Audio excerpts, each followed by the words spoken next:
please. Tonight we have an interesting panel presentation. I like panel presentations myself personally. A lot of folks talk and share their expertise, so I'm looking forward to it tonight. This is a Nevada County Historical Society business meeting in sorts. We also have a few announcements before we get into the program. How many first-time visitors do we have tonight? A couple? Good. Well, thanks for joining us. How many heard about it on KNCO this morning? We had a nice KNCO promo, so Bernie was featured, of course, interviewed.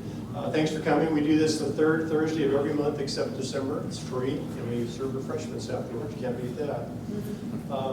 So if you're a member, you probably got the newsletter in the mail recently. It was a little bit delayed, but it finally got out, thank goodness.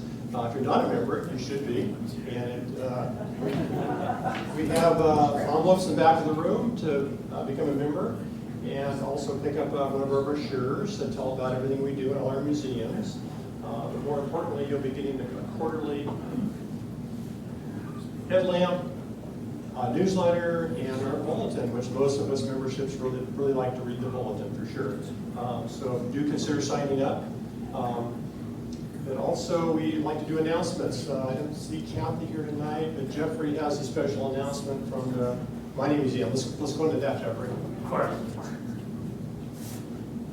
Yeah, we got super lucky and acquired a mini locomotive from the Homestake mine in South Dakota. Precisely, yeah. And Eric's here to speak to that. This young man has stepped up big time. He is probably one of the reasons we really got this acquisition. And so I'm going to have him speak to that other than me. So thank you, Eric.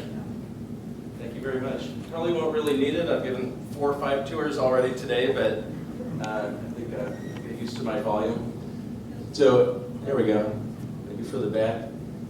Yeah, so this served as the number 12 on the Homestake mine out in South Dakota. They had 65 miles of track and 35 of these locomotives running in one spot. And this one in particular was built in 1908, which means it's one of the earliest in Porter's production. Just so happens it's made by the same company who made the A&W number 1 over at the Narrow Gauge Museum. So after working at the South Dakota mine into the 1950s, ended up working on a tourist railroad out in Los Gatos, and then the California State Railroad Museum acquired it, but did not display it. They acquired it in 1991, and through today, it's never been on display to the public. So we're really excited to have this as part of our collection. And at the moment, our tentative plans are just get it into the building so we can assess it. It does run on compressed air, and how these worked was they hold about 1,000 PSI in that main tank, and then go down into the mine, get recharged down there, and then come back up with a load of ore. So considering we have our heritage of compressed air with the Pelton wheel at our powerhouse site, as well as our existing steam engine, steam donkey engine that runs on compressed air, we think it'll be a good fit. And if we can do it, we're going to try and at least elevate it, have the wheels turn, maybe the whistle blow, that kind of thing. But we're really, really fortunate to have it. So that's a huge thanks to the State Railroad Museum out in Sacramento. And I'd say give us about a month or so, and you should be able to come visit it. So any questions about that? How did you get it here? Well, that's not here yet, so we're still figuring that out. But we have some friends that have large diesel trucks, and so we're coordinating a trailer. And if that doesn't work, we're going to work with Robinson Timber, the same people that ship the narrow gauge locomotives. This thing only weighs about 10,000 pounds. It's about 12 feet long, 5 feet high. So it's really compact, so it shouldn't be too bad getting it in. Have you got to sit on it yet? No, haven't sat on it. Yeah, that was my first question too, actually. And they would have sat in the back here for more clearance in the mines. They have a little kind of shelf where people would sit down, and it's a really fascinating piece. These are quite rare. Anything else? All right, well, thank you. Thank you, Eric. I think if we can package and deliver, I think a 15 or 20 ton engine number 5 to Carson City twice, we can certainly move that vehicle up here. So I'm looking forward to it as well. Pat, Chestnut, anything in the cereals you'd like to share? We've been working with the settling on the Rita Rosinski collection, and I have 4 ring binders, 3-inch ring binders, that I've mounted her newspaper clippings in. That's 4 of them. And I'm not quite finished yet. So, in addition to that, we have all our other collection of pieces and the other 29 volumes. And they're all going to be indexed on the computer for research purposes. And she was a humdinger of a researcher and loved to keep her historical stuff going. One guy told me that Rita only left him in these 4 file storage boxes, you know, the big ones, full of clippings, so I'd never forget her. Thank you, Pat. Anybody from the Railroad Museum at all tonight? No? Okay. Moving on, I want to thank Janine Powell and Brian Schultz for bringing cookies tonight. And there's always an opportunity for the rest of you to sign up for cookies as well. There's a sign-up sheet over on the table. And thank Desmond Gallagher for our beverages, as he does faithfully every month. And the raffle basket and bottle line was from yours truly this evening, so I hope you win it. But also, I bought a few tickets because I might get it back. You never know. The raffle tickets are price do pay for a room rental here, so it has a purpose. And thank you for those of you that did purchase a ticket tonight. So let's see. We're looking for program presenters for next year. If you have any ideas, please share them with me. Pat, I was in the library the other day, and Pat said, "Oh, here's an idea," and here's his business card, call him right away. Sounds like a great presenter. So we have 1 in the queue for next year. We need about 10 or 11 more. Let's see. We have coming up. We have for next month. We have Lisa Redfern and Rose Murphy coming back. They were here earlier in the year, and they're going to be sharing on the research about Chinatown and some of the Chinese families here locally. I understand it's going to be mostly a video presentation, oral interviews of some of those family members, so it should be very interesting. Closing out the year, we will have Roy Trimmerow, is that how you pronounce it? Sharing about the Clinch family. Who else? What other families? Clinch, Jenkins, Tremoro, of course. Tremoro family, a couple of local long-term families. So that should be good too. I heard a lot of images and pictures, right? Yes. Okay. Dakota's working with him. So right now I'd like to introduce Bernie Zimmerman, who's the chairman of the board, Nevada County Landmarks Commission. There's no board. Chairman of the commission. He's going to introduce the rest of the panel members as we go through. To be clear, I chair the Nevada County Historical Landmarks Commission. Yeah. So, good evening, and thank you all for Coming here to experience some Nevada County history. The Historical Landmarks Commission was created by the board in 1969, and our mission is to help preserve and promote Nevada County history. And one of the things we do is we screen applications for landmark status and make recommendations to the board. And it's the Board of Supervisors that ultimately determines whether something will be designated a landmark. There are 10 of us, all volunteers, and it's a very interesting job because there is so much history in Nevada County and so much of it that is still waiting to be discovered. And it doesn't all have to do with mining, as you'll find out tonight. This year was a banner year for us. We've had 10 landmark sites declared as of September, and there are 2 more applications. It's possible we may have an even dozen. So we thought that this would be a good opportunity to talk about them. Now, if you want more information about any of our landmarks, this is our website, NevadaCountyLandmarks.com. If you go onto our website and you click under Links, County Landmarks, you'll find the complete application for certainly all of the, I'd say, contemporary landmarks. Back in the 70s, things were a little bit looser, and you can learn an awful lot more. Some of those applications will run into like 50 or 100 pages, lots of pictures, and so on and so forth. and you can certainly get information about anything you'll be hearing about tonight. Now, we also promote our history in a number of ways, and one of them is by our publications. We have two. Exploring Nevada County. This is actually a copy of the electronic edition. There's also a paperback edition. It's a guide to the approximately 250 landmarks in the county, so you can see how much history there is. And obviously, more waiting to be discovered. We also have another book, Ghost Towns of Nevada County, which contains histories of 38 ghost towns in Nevada County. Both books will be available for sale afterwards. You can just go over to the table in the back where my wife and my publisher will be glad to deal with you. $20 for each book, all proceeds for the benefit of the Landmarks Commission. And if there are any aspiring authors here who are going to come up to me afterwards and say, how do you get a publisher? The answer is you marry one.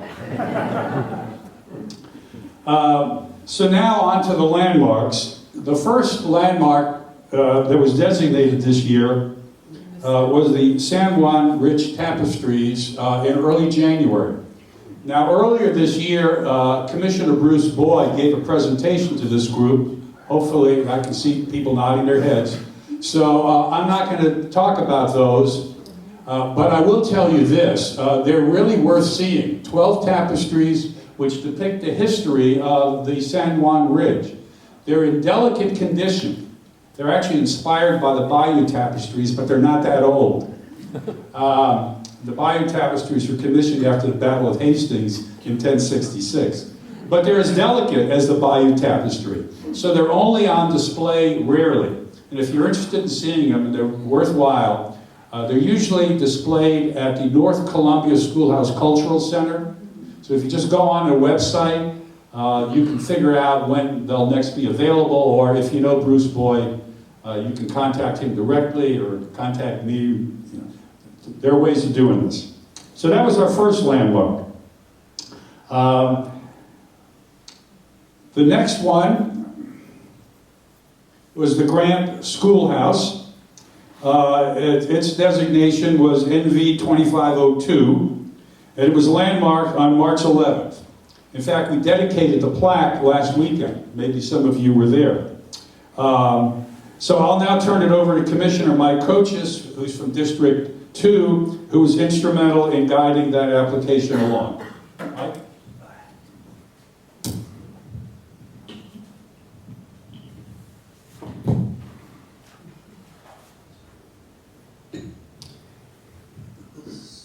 So I'm Mike Kochis, and I am fourth generation from Grass Valley. Actually born in Nevada City, grew up in Grass Valley. Grant School, I grew up 2 blocks from it. It's on Winchester Street across from the Veterans Building on that hill. That's called Winchester Hill. Dear to my heart because my grandmother and grandfather went to school there 1920, 21, 22, and then my mother went there, 1930s. So this is a map from that's 1912. Okay, and it shows Grant School up on the corner up there. An interesting thing where the high school is up there, that was, there was a mine there. George Hooper. What's the mine? Rose Hill. The Rose Hill Mine, which is right behind it. So anyway, located on the corner of Winchester and Marshall Streets in Grass Valley, the second oldest school in Grass Valley, Winchester School, was built on the site in 1864 at a cost of $1,500 and approximately 100 students attended. In July 1895, it was decided to cut the next school term short 1 month to effect a sufficient savings to erect and equip a new schoolhouse on Winchester Hill. It is estimated that building would cost $1,500 and to furnish it would be $500. In September 1895, an adjacent schoolhouse on the same lot was named Grant and was built. It's interesting, somebody asked me the other day, was it named after President Grant? And I believe so, because we had another school that was a little older, I believe, was Garfield School on Lloyd Street. So this is a article from the Grass Valley Union in 1895. And it says the new school building on Winchester Hill, into which Miss Julia Dahl's school will move Monday, is one of the handsomest small schoolhouses in the county. The building is 2 stories in height and exterior measurements are 38 by 38 feet. The entrance is made through a hall 10 feet in width with double stairways containing 4 landings leading to the upper room. On either side is a waiting or cloakroom 10 by 17. Only the lower room has been finished and is now ready for occupancy. The rooms are finished in natural woods, redwood, and pine alternating, and it is the latest Oxford combinations desks. Now, Mr. A.A. Russell was the contractor, and he built the building in 22 days. Yeah. A handsome portico was installed in the building into the addition of the original plans, and this will add much to the appearance of the building's front. The room, which has been finished, contains 70 feet of natural slate blackboards, 3 feet wide. And the upper room will undoubtedly be finished next year. Okay, that's in 1895. Now, on September 5th, 1898, both buildings were completely destroyed by fire. Presumably started by someone carelessly throwing a lit cigarette or cigar into the dry grass. A passerby attempted to use a garden hose to extinguish the fire, but the water had to be turned off and not a drop was available. The fire scorched adjacent residences and the fire department could do nothing but to quench the flames. The report of this fire appeared in the Sacramento Union, the San Francisco Examiner, and the Los Angeles Times. In 1900, Grant School was rebuilt and opened to students on April 2nd, 1900. On April 17th, 1900, a report of intruders doing damage to the building took place. They were caught. This is 12 days later. In the spring of 1940, Grant School was abandoned. The windows were boarded and the doors locked. To all intents and purposes, the school was finished. But in the fall of 1940, an increase of students in Grass Valley found a need for the school, and it was opened again. In 1943, empty classrooms were used for Red Cross Nursery School, and many Boy and Girl Scout meetings were held there. The school was not used again in 1947 and 48, but was renovated in 1949 that fall. In 1955, there was concern over Grant being used for the 55-56 school year because of its age and condition. It was described as historic and crumbling. In fact, the upper story was condemned, and they still had classes downstairs. In 1955, fire extinguishers were found to be 30 years old. The building was abandoned in 1961 to 63. In February 1962, the Citizens Committee for the Grass Valley Schools voted to have the building raised and the property sold. The plan was rejected by the Grass Valley School District, but the building was renovated and opened again in the fall of 1964 due to overcrowded classes at NEC School. The upper story had still been condemned for many years. In January of 1966, it was sold to the California Division of Highways as the new proposed freeway would put it in their right-of-way. The transaction never occurred as the route of the freeway was adjusted. In 1968, the Grass Valley School District sold the school to the Christian Church for $11,000, as the district had no use for it after the new Lyman Gilmore School was readied for classes. It's now a private residence and is one of the finest preserved buildings in Grass Valley. It's recognized by the city of Grass Valley as in its historical resources inventory for the 1872 town site. And just a side note, the original building was built for $1,500. Its current value is $998,000. In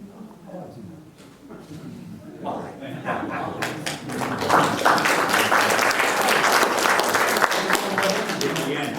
Okay, so moving on. So NEV 2503, it's the Indian Springs Schoolhouse. By the way, I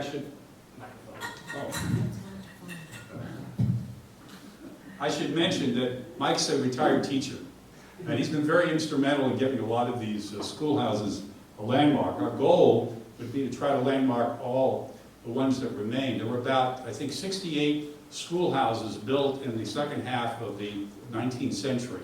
Probably about half of them remain, and about half of them have been converted into private residences and so on and so forth. And others have been converted into or repurposed into community centers and libraries and the like. But anyway, moving on to our next one, which is the Indian Springs Schoolhouse, and I'll introduce Commissioner Chuck Scimeca, who's from District 4, and he worked with Supervisor Sue Hook, who's the applicant. Her family owns the building.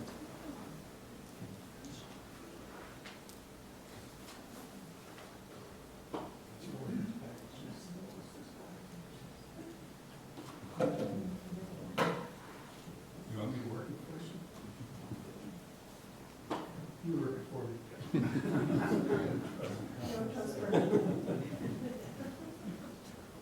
Good evening. It's nice to be here tonight to talk to you guys. Many of our projects are a collaboration of several of our commissioners and our consultants. This was the same for Indian Springs School. And in this case, we worked with the supervisor. That's a challenge because their time is extremely non-existent as far as me trying to communicate half the time. But we persevered, and a couple weeks back, we actually did install the plaque at Indian Springs School commemorating, I believe, one of the oldest, if not the oldest, still standing one-room schoolhouses in Nevada County, possibly. So I'm going to read from my kind of a brief research notes here. One of the earliest schools established in Penn Valley, Nevada County was Indian Springs School.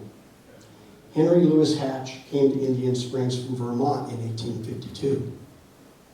He purchased a large amount of land from Mr. Mallory, and it established there a 240-acre ranch. A few years later, in 1856, Mr. Hatch built and ran the Indian Springs School, at the time known as the Penn Valley High School. A private school. I wanted to read the notes for a second. Most schools, probably throughout California, were private schools for at least the 10 years of statehood. It took a long time for the state of California to enact the taxation system to make schools public. And so I'll go on from there. He built and ran the school. Mr. Hatch taught classes to his own children and other primary school children of the Indian Springs area. He also built a hotel with a portion used as a boarding house nearby for children that came from great distances. On January 8, 1861, the school was reopened by Principal Cushing, once again a private school, renamed now the Penn Valley Seminary. The school was somewhat unique for the time in that its curriculum was to prepare young gentlemen for business and college. Okay, I see a slide up there. Very good. I should look what's up here. What I want to show you here is the crossroads of Spenceville Road and Indian Springs Roads in present-day Penn Valley. Pretty much at that corner, approaching the buildings. To the right would be Indian Springs Road. And just down that road a little ways, if you've ever been in Penn Valley, is the Indian Springs Cemetery. The schoolhouse is actually pictured. You've got a laser pointer. Yeah. Where's the picture? Top button. Top button. Can I get over here? Oh, here it is. No, at the top.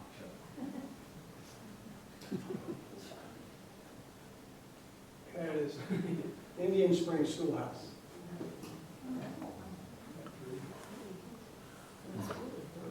This is from, it's a sketch from Thompson and West. We always often go to that for beginning the research for the projects. The building here would be the hotel or area where the students would stay as well. This is a large husbandry barn run by Mr. Hatch. A portion of it still stands today.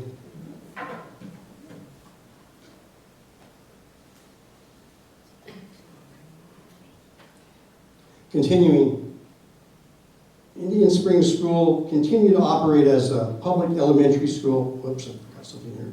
The Indian Springs School District was formed in March 4th, 1868. Mr. Hatch selling the property to the brand new school district, so basically in 1868, the first public school was established. The Indian Springs School continued to operate until the year 1954. During the summer of 1954, the California Division of Architecture declared the Indian Springs School, as well as the Rough and Ready School, unsafe for occupancy beyond practical repair. At the time, the Indian Springs School students were transferred to Grass Valley and Rough and Ready schools for 3 years under contract with the newly created Ready Springs Union Elementary School District. By 1957, the displaced students were able to move into their newly completed Ready Springs Elementary School.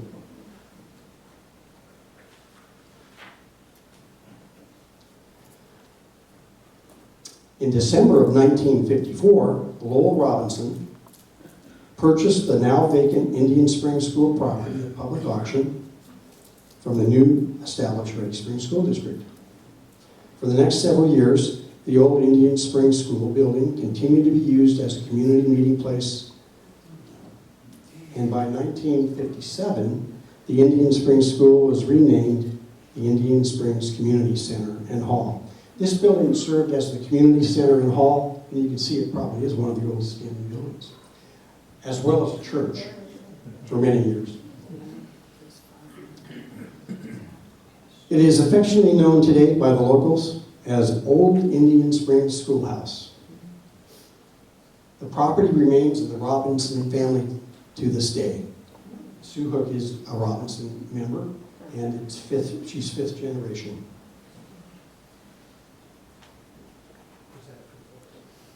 Thank you.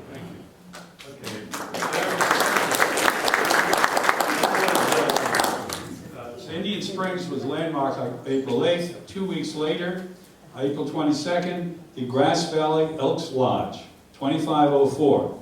And Mike Kochis, who also happens to be an elk, is going to talk to you about that. All right. Well, the Elks Lodge is at the corner of School Street in West Main.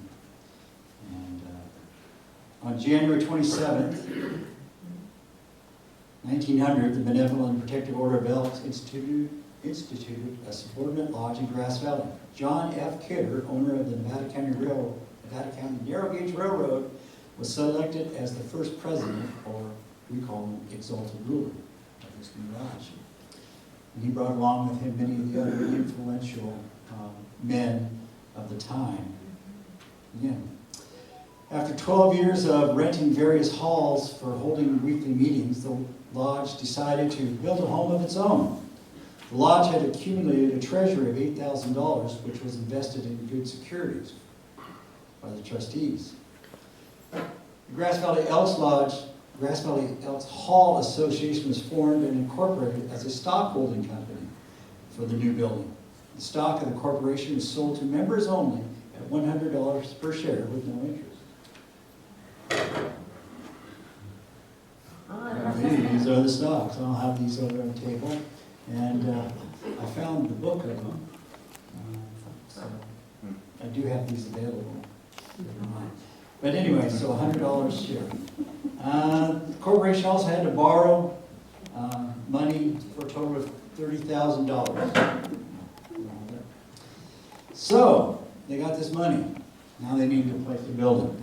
So on that site, there was the home of Judge A.B. Dibble, a very influential judge in our community. And he died, I believe, in 1898. So they bought the property, and this is looking out from his home. That walkway is still there, if you stand on the portico of the lodge. And fence and everything else. So, construction of the Elks Lodge took slightly more than 7 months. And although the contract for the judge called for completion in 150 days, that's what it was. With Sundays and holidays taken into account, that time was pretty close to build it in 150 days. The contract called for $40,000 for the building and $5,000 for the furnishings. But the price went up a little bit higher, ending up at $50,000 to build this building in 150 days. Brick. Prior to the actual construction, it was necessary to lay out the ground lines, which was done on January 30th, 1912. Ground was broken for the first time on February 1st. During the preparation for the foundation, the workmen uncovered a quartz ledge and a gravel deposit. Construction was stopped to assay the gold. It was found to be a low-grade ore, and construction was resumed. This building is truly built on gold. The foundation was made of concrete and reinforced rock from the waste bins of the Empire Mine, and the first concrete was poured on March 2nd, 1912. On the brickwork, the contract called for bricklayers, all from Sacramento, to lay 14,000 bricks per day, or 2,000 per man per day. We started the job on March 12, 1912, and finished the basement walls on March 20th, 8 days later, and completed all the brick walls by April 17, 1912. On May 29, 1912, the furniture was purchased from Sloan & Company in San Francisco. Dishes and glassware were also ordered from Sloan at a cost of $1,000. The dishes, which bore the Elks emblem, were to be made in England and would take 4 months for delivery.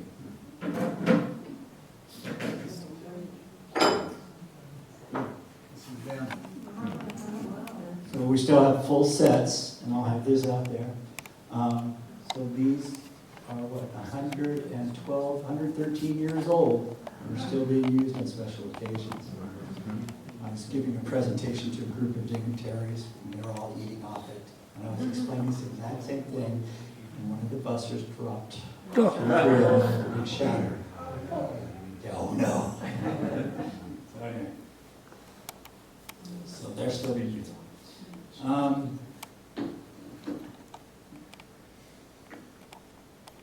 In the late August, the delicate job of hanging the spring hung hard maple dance floor was underway.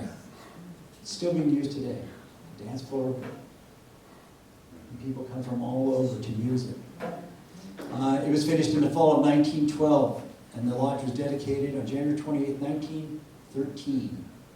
In 1916, a 4-lane bowling alley and a shower room was constructed in the lower level. Bowling leagues have played there for many years. It's no longer being able to be used, but it's still there. In the 1980s, bingo was held every Friday night, drawing large crowds and raised large sums of money for charity. The ballroom and the dining hall were packed. Mr. and Mrs. Dance Club met there regularly at the lodge, and many fundraising dinners were held. They had monthly family night dinners. They were always sold out. And many weddings and events were held almost every weekend. In the 1990s, membership began to slowly decline. Members lived farther out of town and were less inclined to drive at night. You think back when this was built, everybody lived in town and could walk there. Right?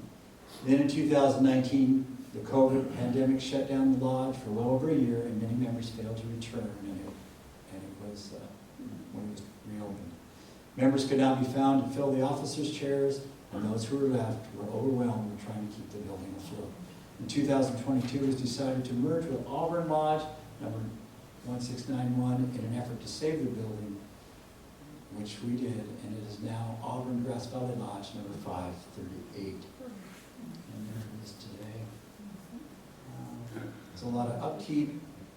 In the top up here, there are 7 apartments that are rented to veterans. There's an apartment on the downside down there. So, yeah. It's a Mike, how long have you been a member? old building. 33 years. All right. Thank you.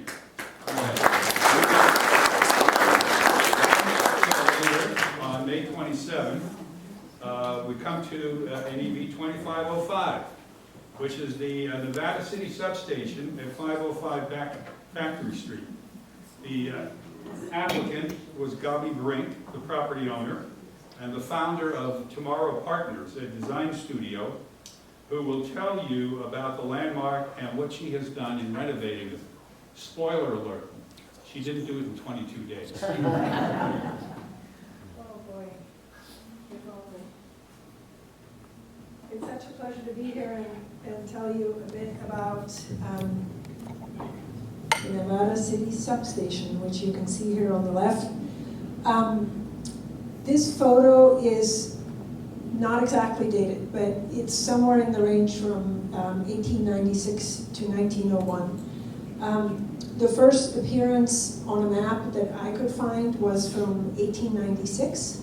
So it appears that it was either being built or was finished then. But there's a mention in an article in the Union from 1901 that mentions the completion of the construction. So I'm not quite sure what happened during that 5-year span. But many of you may not know that PG&E was founded in Nevada City. The first PG&E office was inside the National Hotel. And in the 1800s, all of the electricity in California was generated on rivers throughout the Sierras, and was then generated on many powerhouses, and the electricity was then brought down to the Bay Area, Sacramento, and all the large cities throughout the state. And these long-distance power lines were actually state-of-the-art at the time.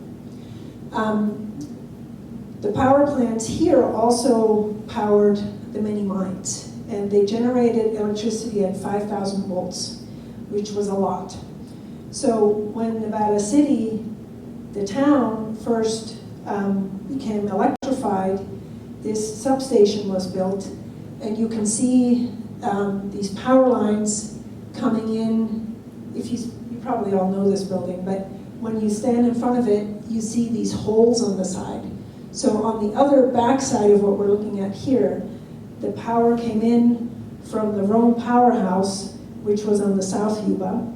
Inside the building, there were 4 state-of-the-art large transformers that transformed the 5,000 volts to 1,000 volt.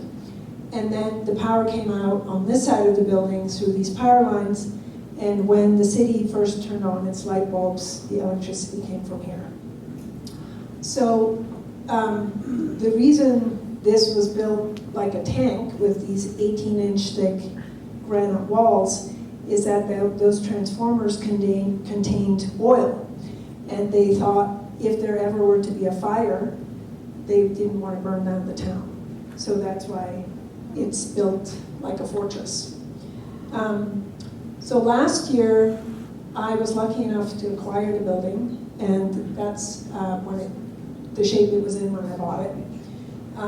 Unfortunately, the California Fair Plan made me take down the beautiful ivy, so now it looks a bit more naked. Here on the right is what it looks like now.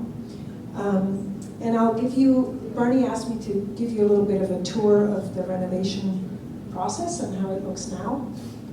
So I'll walk you through this a little bit here. One of the challenges about working with a stone building is that you don't have walls to put things in. So all of the systems, the plumbing, electrical, we had to deal with on the surface. So we actually put a lot of it inside the floor. We built this kind of soffit to contain the systems that are coming down from the bathroom and things like that. And the building was bought in 1979 by a couple named Dusselgees. He was a contractor, builder, and he's the one who converted this industrial building to a residence. He did beautiful work, but there are some limitations to infrastructure like plumbing. He used PVC pipes that are usually used for landscaping. There was a lot of kind of DIY quality. So when I acquired it, and when we finally opened the hood, we pretty much had to redo everything. So all the plumbing is new, all the electrical is new. There was no heating, but a simple stove. So there's pretty much everything is new. So here you can see, for example, some of the conduit we put in the flooring, so there's floor outlets.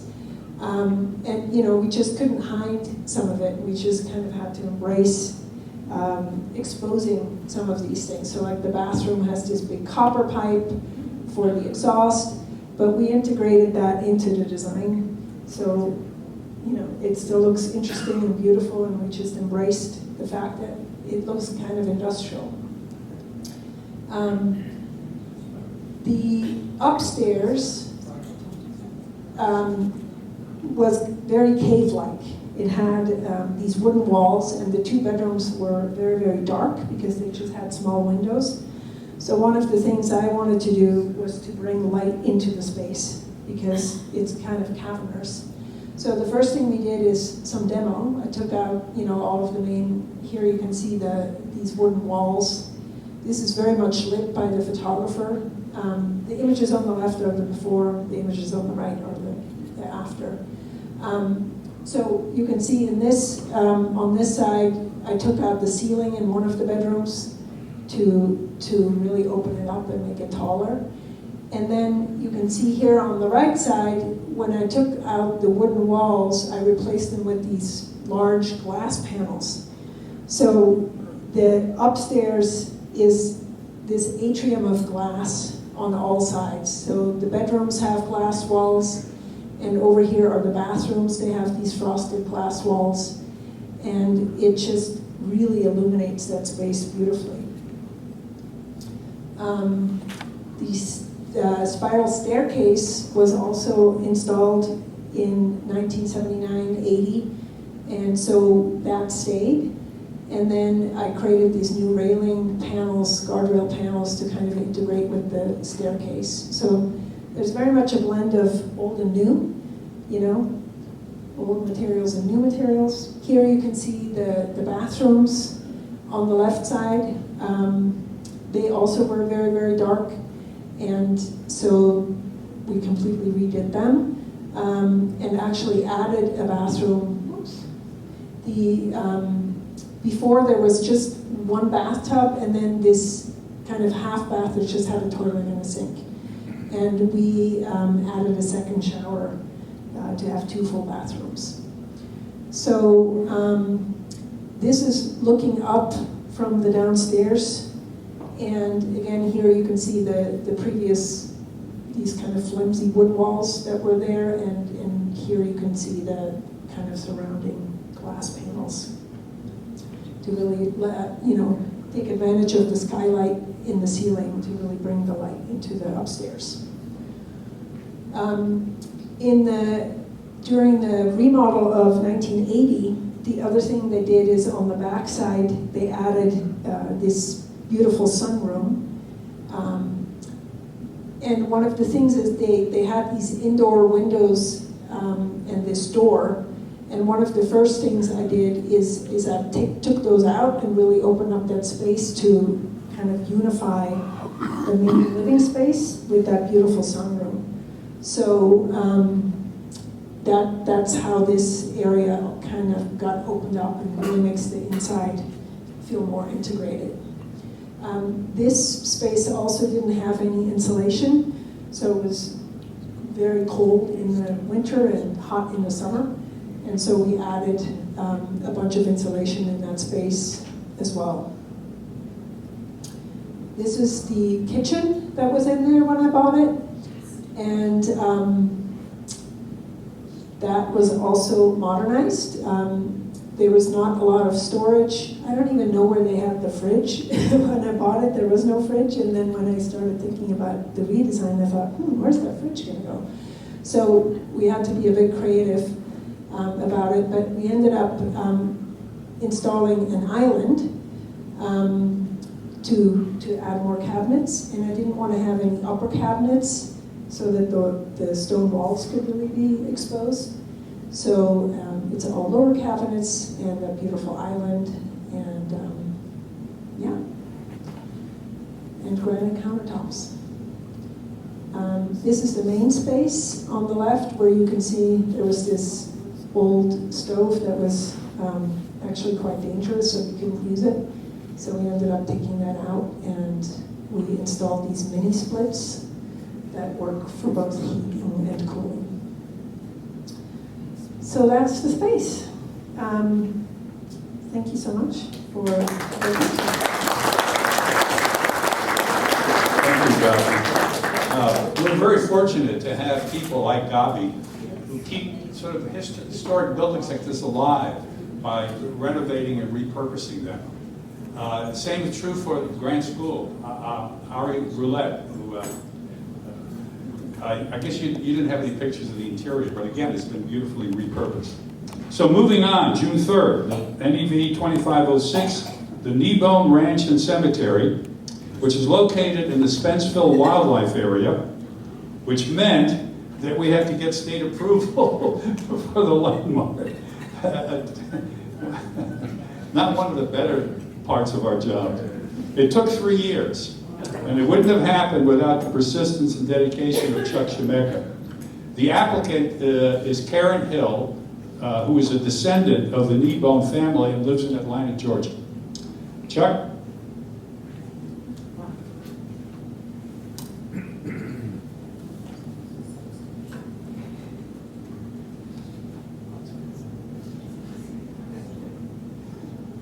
Okay, the Kneebone Ranch and Cemetery, again, I want to give credit because it's a collaboration over 3 years to make this happen. It's probably our longest concerted effort to designate a historic site within the county. And thanks to Mark Carroll, the Fish and Wildlife Manager out in Spenceville, it was made possible because he stayed with us every step of the way. I just want to give you a perception of where it is. It's almost in Yuba County, but not really. You can see the Yuba County line to the left and the Nevada County line to the right. So this is the lower Sierra foothills. As you go out towards Yuba City, Marysville, and this is in particular the direction towards President Beale Air Force Base. I'll talk a little bit about Beale Air Force Base in a minute. But let me just do a brief introduction to the landmark. Glasses.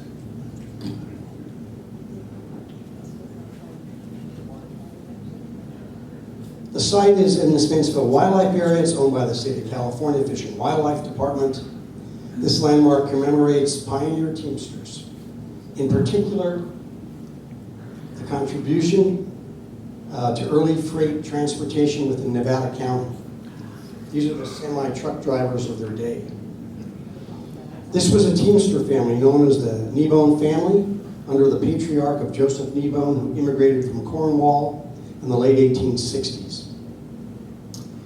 By 1867, he had acquired a 1,600 acre ranch near the then town of Spenceville, which no longer exists.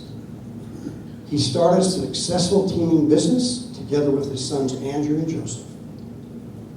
They drove up to 20 mule team wagons from the 1860s through the 1890s, from Wheatland to Virginia City, often following the old Ennis Pass Road. Their work contributed significantly to the development of northern mines and the growth of commerce and agriculture. The supplies they delivered was the gamut, from heavy equipment to feed for animals, and great distances were traveled. On this particular team, Andrew Kneebone, the son of Joseph, is at the wheel animal, which is the left-hand animal nearest the wagon. You can see him with the white shirt on the wagon. That's the man right there. And the team wagon was upwards, again, of 20 animals normally, and mostly mules, because they were more sure-footed on the very treacherous mountain roads and could carry heavier loads as well. You can see the horn of the day, which is a set of 6 bells. I've just found out recently from Leonard Kneebone that he has some of those bells in his possession as a descendant, probably 4th generation, 5th generation. He came to visit us here at the History Center just last week. Going on the hill overlooking the original Kneebone Ranch, take the next picture. We'll leave it there. You want this one? Yeah. This is, it hasn't quite been confirmed. I went out to the site. Again, it's a collaboration. We go out to the site, try to visualize where these buildings were that no longer exist. Can you imagine, the ranch was upwards of 38,000 acres, not the ranch, but the entire area is upwards of 38,000 acres out in Spenceville, but it was acquired in 1942-43 by the United States government to build Fort Beale, which later became Beale Air Force Base. They raised all the buildings. So now we go back with a group of our commissioners with metal detectors. We try to line up landscapes to decide where the historic buildings are. And we believe this was the first ranch house that was owned by Joseph Kneebone. It burned in 1903 to the ground. So what we're also looking at is the location of the second ranch house today. The Kneebone family is a story of an American tragedy. Joe Kneebone Sr., he was a master teamster, along with his 2 sons, Andrew and Joseph Kneebone Jr. Tragically, they were actually murdered 20 years apart. In 1888, Joe Jr. was on the Spenceville Road from Indian Springs, going home with his team, and he was found the next day. And his team came home on its own to the ranch, as the oral history states. Some 20 years later, 1907, Andrew Kneebone, that's Joseph Kneebone's son, his son, which was the grandson of Joseph Kneebone, found his grandfather murdered between the barn and the ranch house. And this is the original, well, not quite original, but this dates to 1943. It's the family cemetery on a hill above the Kneebone Ranch off the old Spenceville Road. Carved in that stone by the United States Army is the story of the members buried in that cement sepulcher there. Mary Kneebone being the wife of Joseph Kneebone, that's Mary Reed Kneebone. Richard Kneebone, her 4-year-old son, that drowned in the family pond. Mary Kneebone, who died shortly after being born as an infant, little Mary. Joseph Kneebone Jr., who was murdered in 1888. Joseph Kneebone Sr., murdered February 4th, 1907. Kind of a tragic story. Going on, we see the photograph of Joseph Kneebone, the patriarch of the Kneebone family here in California, and his wife, Mary Reed, who both immigrated from Cornwall, married in 1860. Further, by October 1942, the United States Army acquired 86,000 acres of land, opened up Camp Beale, and this was done by eminent domain. The ranches were acquired by the United States Department of Defense. They were told, the ranchers, that the property would be given back, but it was not. We got an earlier picture of the actual town of Spenceville here. So much of the land is now owned by the Beale Air Force Base to the west, and the remainder of the land is owned by the Spenceville Wildlife Area, which is about 12,000 acres, and there are small ranch inholdings from ranchers that were able to reacquire some of the property within the Spenceville Wildlife Area.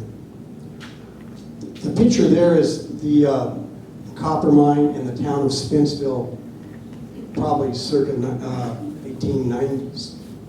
It operated, I think, around to the first few years of the 19th century, and it produced copper that was converted with its different alloys into paint.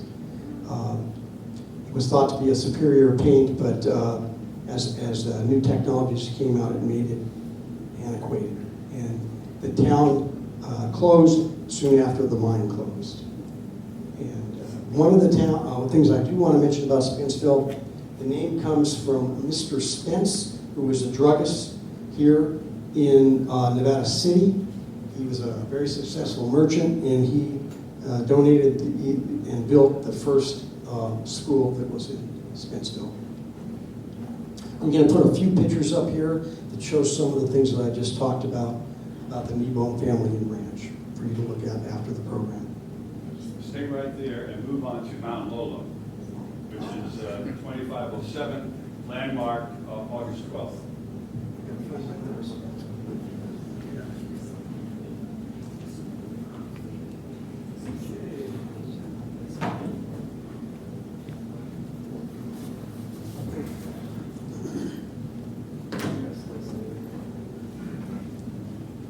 This is dragging. I told everybody 3 to 5 minutes. Listen, what you Okay, collaboration. This is where the Landmarks Commission works with another public agency, in this case, the United States Forest Service. Mount Lola sits on Forest Service property today. It is located at an elevation of 9,143 feet. Mount Lola played a significant role in one of the most ambitious geodetic surveys of the 19th century, forming part of a record-breaking triangulation project of the United States Coast and Geodetic Survey, first established by Thomas Jefferson in 1804. I'll get up to this picture in a second. Professor George Davison, a prominent 19th century scientist, was hired, and he played the role at Mount Lola, which is located 15 miles north of Truckee in the upper watershed of the Little Truckee River in Nevada County. In 1878, Davison was chosen to lead the team of surveyors.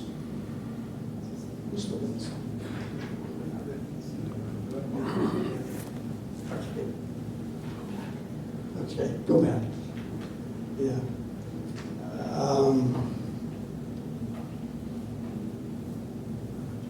I lost my train of thought here, guys. Let's see. Anyway, Davison was chosen to lead a team of surveyors to make observations of Mount Lola, Mount Shasta, Mount St. Helena, and trying to triangulate these great distances. This is the base camp below Mount Lola at Independence Lake. This is a photograph taken in 1878 showing the team getting ready with their mules to haul this heavy equipment up to the top of Mount Lola. The survey was to measure these triangulation lines, and then calculate the distances between each of these mountaintops. The line between Mount Lola and Mount St. Helena was 133 miles. Throughout the wildfire season of 1878, they had to wait for smoke to clear before they could actually make accurate triangulation. When the smoke cleared, they could flash each other using a system of mirrors, a system called heliotrope. Next picture. This is the heliotrope, a system of 3 to 4 mirrors that would flash from Mount Lola to Mount Shasta, and at precise times when they were to be flashed, they could measure the distances. How they did it is beyond my pay grade.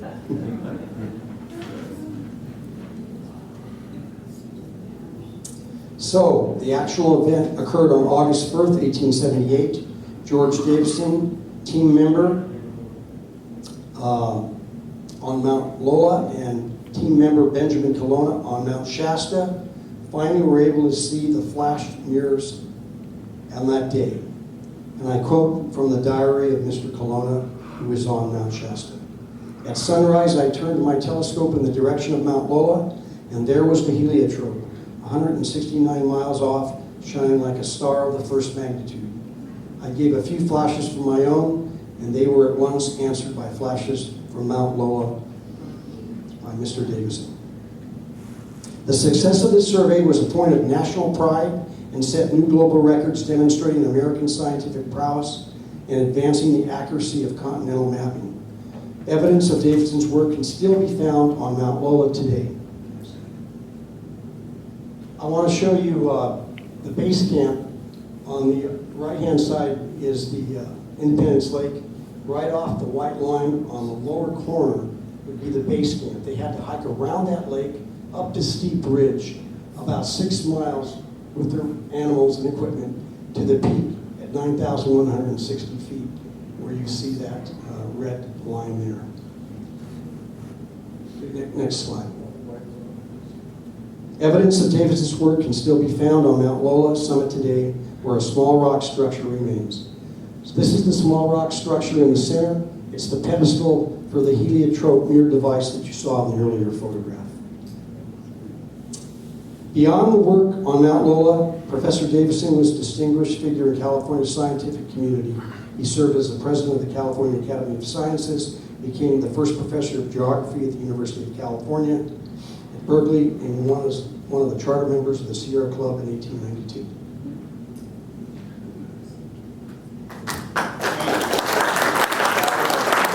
Next landmark is Grass Valley, and the city of Grass Valley was the applicant. So the first one is actually a twin bill. It's the site of the City Brewery and Walsh Sawmill, two of Grass Valley's earliest commercial establishments. They're 2508. And then same day, Eagle Hose Company, 2509, both landmarked on September 9th. Jerry Martini is the District 3 Grass Valley Commissioner, worked closely with the Grass Valley Historical Commission on these landmarks. Jerry?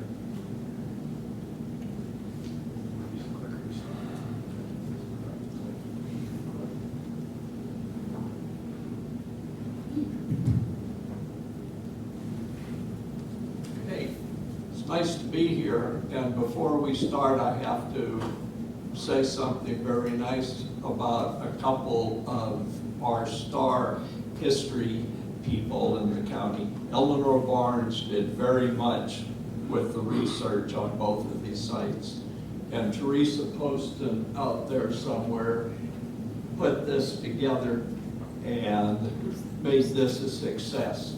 So I'm just happy to be here to talk about it. The first two sites are at 309 Mill Street in Grass Valley. A local article mentioned that that site was just 100 steps from the Del Oro Theater, but I suppose that depends on how tall you are. In 1850, after James Walsh lost his first mill in an Indian squabble and a fire, he built his second mill on Mill Street. Unfortunately, as many photographs as I've taken over the years here, I don't have one for that. I'm sorry I wasn't here in 1850.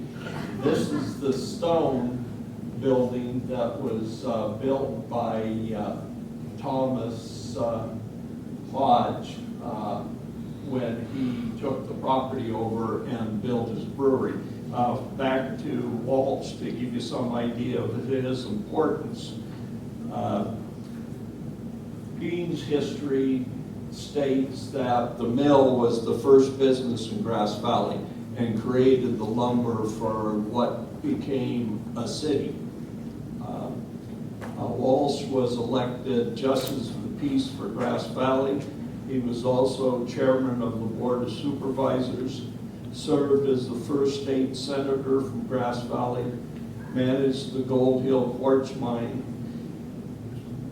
Also, he was involved with, after building this city to a degree, he helped a bunch of people flee because he was part of the assay and the publication of the Washoe silver discovery. So he publicized it a bit, and a lot of the miners from here took off to work the silver mines instead of the gold mines here. So it was a bit of a slump in the city. After he left the mill, Thomas Hodge took the property over and built the city brewery as a son, grandson, great-grandson, and great-great-grandson of local miners. I understand how important that brewery was. He also built that beautiful home that still stands. It's in the Cornish style, and we're really lucky that it's still there. They're beautiful on the outside. I have no idea what the inside is like anymore. In 1905, he left the brewery, and a gentleman named Pop took it over. One article advertisement from the 1905 Union says that a home brew, Pop's beer, is made at the city brewery. You can go there and see it brewed, delivered to you fresh every day. And I can imagine that that brew had some pop in it. Okay. Now, on to the Eagle Hose Company. Oh, that back there, that is where the site is at Mill Street. Walsh's Mill, and both of those names created the name for the streets there. Just up from there is the corner of Walsh Mill. Okay, now the Eagle Hose site is located at 139 East Main on Grass Valley. The Grass Valley Fire Department was established in 1853 and is recognized as the third oldest active fire department west of the Mississippi. Eagle Hose Company site was constructed in 1858 and became Grass Valley's second volunteer fire company. It served the community for decades.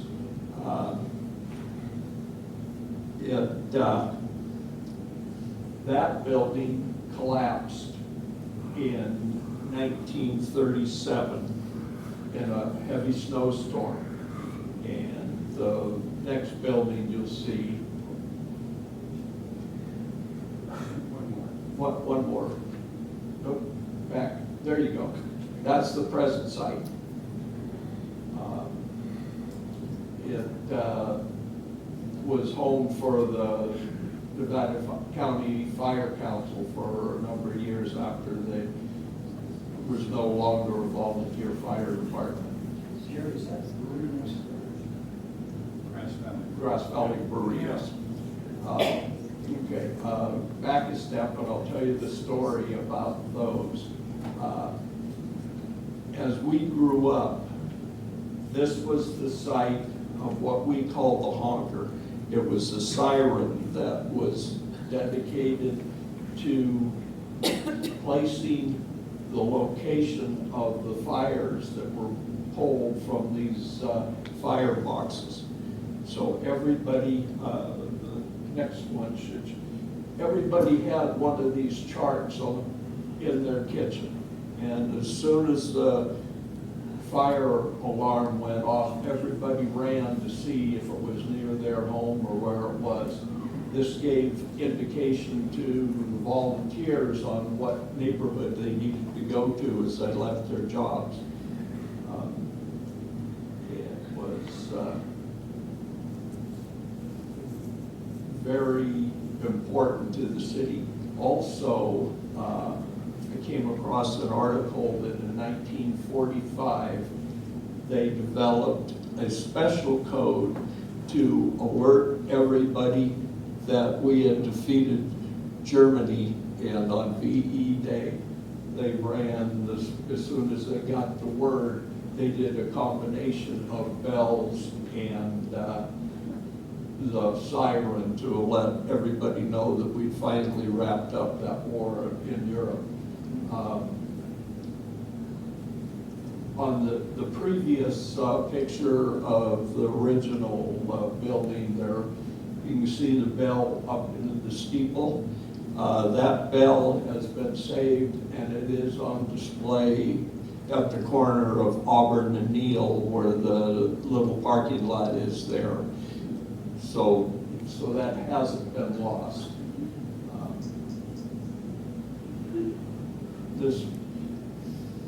After this was rebuilt, it was also used at times for civic events.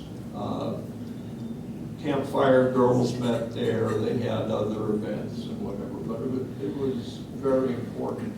And I'd like to mention, if you can see right there, just to the right of that firebox is a little plaque. And that plaque is dedicated to a real gentleman that we knew as we grew up, Ralph Vincent. And you may know some connection with Ralph because he is Dave Williams from Williams Stationery grandfather. So he was chief of that fire station for a number of years. So it was important to us as kids. And thank you for letting me mow the lawn. Please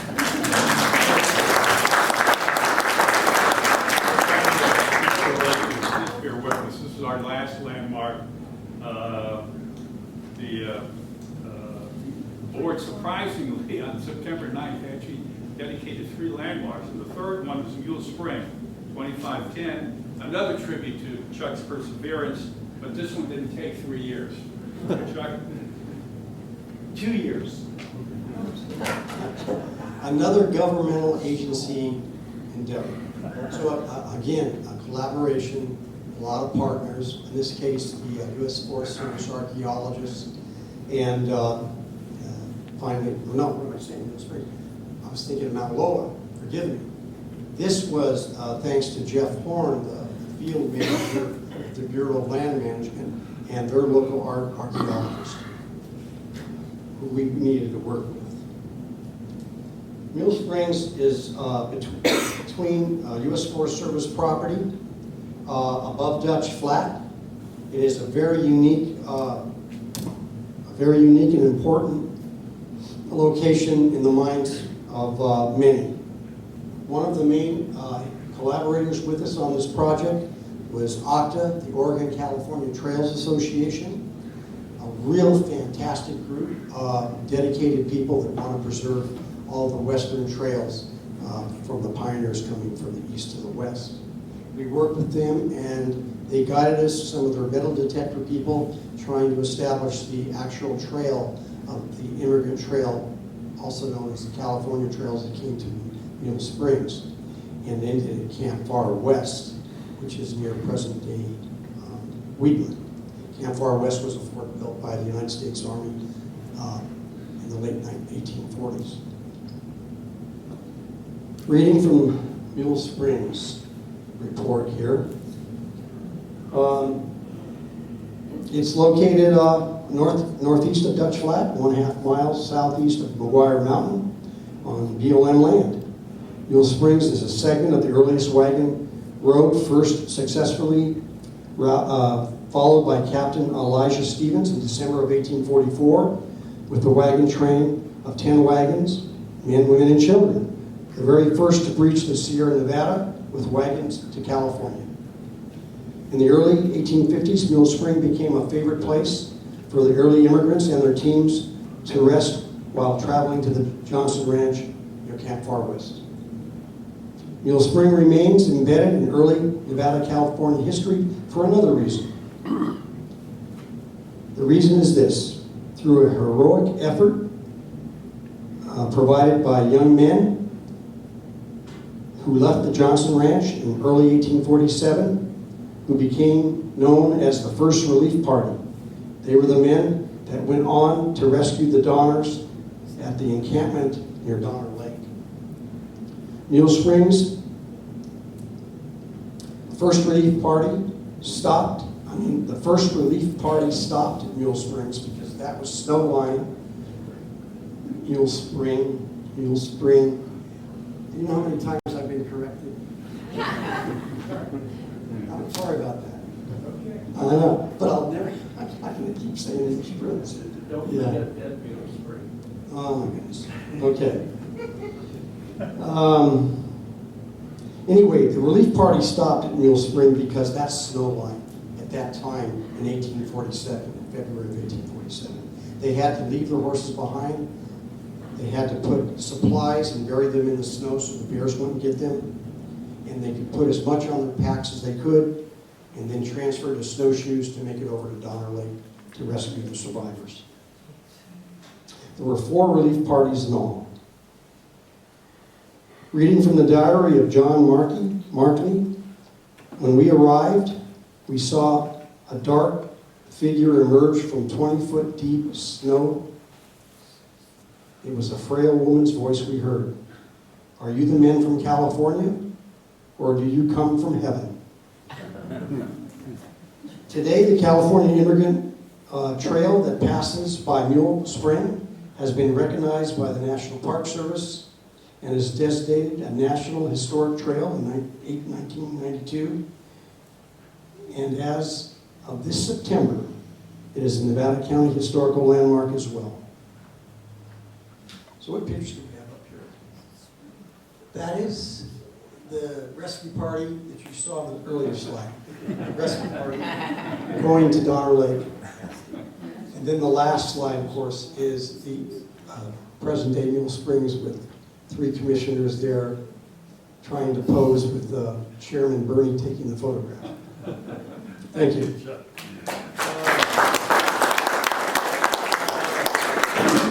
Questions of us. I know it's a little late. Maybe what we can do is adjourn it and you can come up and talk to us afterwards. So thank you for your attention. Don't forget our books and information about the electronic edition are available in the back. Yes, sir? Yeah, I went to the Indian Springs School when they closed it. I could probably give a couple minutes talk on that if you want me to. If anybody wants to hear. Maybe you can talk to Chuck about it afterwards. And we'll figure out Yeah, what that'd we be can do great. about I it. want to Okay? get the information to All you. right. Well, thank you all very much again. Everybody come to me.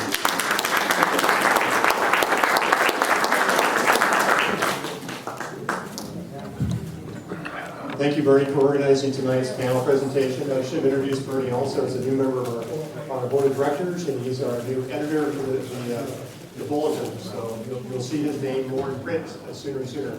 Well, at this time we'll do the raffle. Who wants to do the drawing? Jerry?